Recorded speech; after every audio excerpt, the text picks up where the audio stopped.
I was giving a day of recollection to a group of parish communities, their staff, and other people who work the leadership of the community in a certain area. And I was using Yelp and the reviews on Yelp, because some churches get reviews.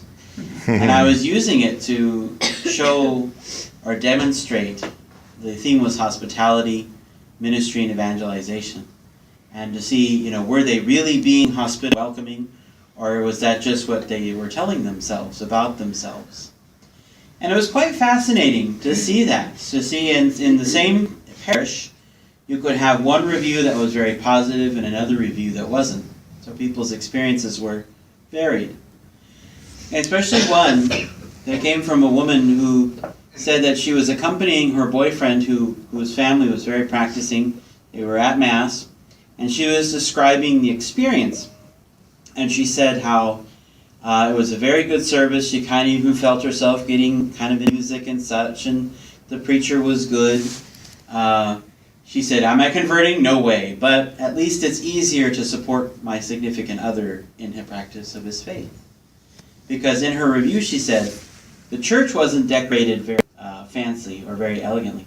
It was the people, the congregation, that really made the parish. Like, interesting.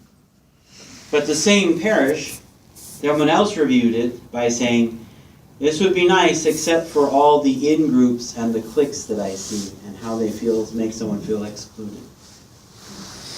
And we look at the letters from Paul and John and James, and we see the church has always been struggling to really live out the call of the gospel. And in our first reading, John, writing this letter to the community, is expressing how he sees their efforts to try to live by the call of the gospel, to love one another, that commandment.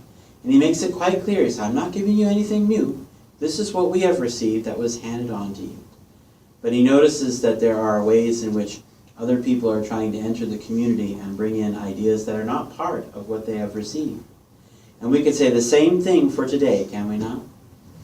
And what I think most people have seen in Pope Francis is not that this is something new in anything that he is doing or saying.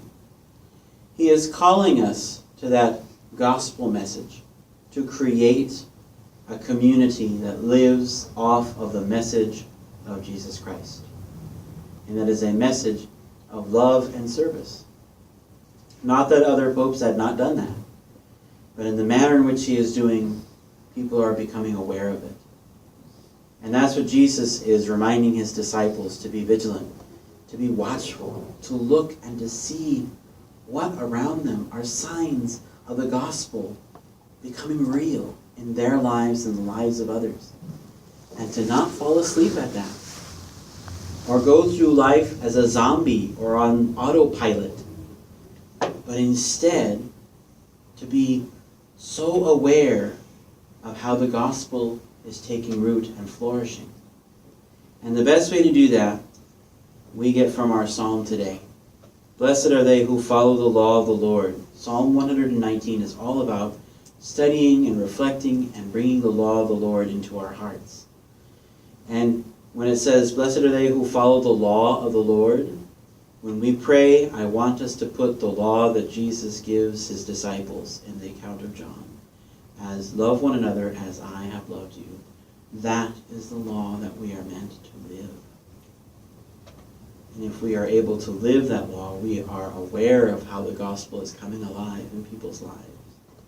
And we can help journey with people into creating a community that is based on the gospel of love.